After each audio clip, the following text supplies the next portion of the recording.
qu'est-ce qui compose ma production, au sens de la réalisation et la distribution de mon produit, ou sur les services qu'on appelle la servition. Alors du coup, ce que j'ai essayé de faire, c'est de vous proposer finalement une transposition de ce modèle-là, mais particulièrement adapté au coworking.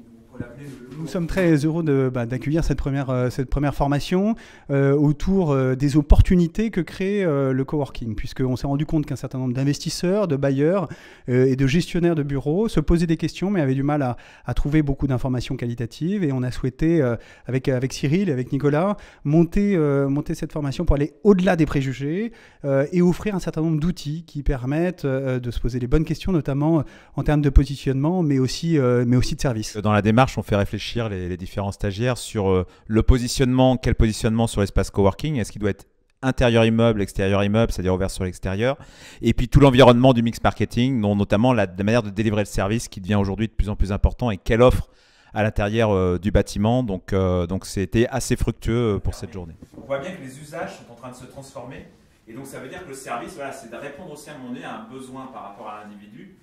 Et à un moment de la journée, en fonction de... Donc le but, c'est de travailler sur tout ce qui va être les flux et les détails perçus par le collaborateur, pour derrière imaginer les services. La première partie de la journée a été consacrée à finalement une revue de la stratégie potentielle d'un acteur investisseur souhaitant développer une activité de coworking, avec un panorama général des acteurs du coworking, essayer de comprendre le mix marketing. Et l'après-midi a été vraiment consacré à une déclinaison opérationnelle de cette question: si demain je dois ouvrir un espace de coworking, quelles sont les bonnes questions à me poser, avec 3 volets. Le premier qui était quelle gamme de services je peux mettre en place, quels sont l'ensemble des panoramas de services qu'on peut mettre à disposition des coworkers dans un espace de coworking.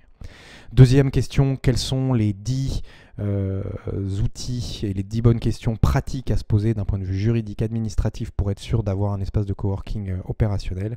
Et dernier point et non des moindres, quelle est finalement la simulation financière, quel est le business plan qu'on pouvait décliner sur un espace. On a travaillé d'ailleurs, c'est très intéressant, avec un cas concret d'un stagiaire qui voulait développer son espace, et on a pu faire varier l'ensemble des paramètres et se rendre compte que finalement la rentabilité d'un modèle économique de coworking est assez fragile, et qu'en tout cas il y a un certain nombre de paramètres importants à bien maîtriser, tels les taux de remplissage, les durées d'engagement, les durées de franchise. Bref, une journée très enrichissante pour tous nos stagiaires.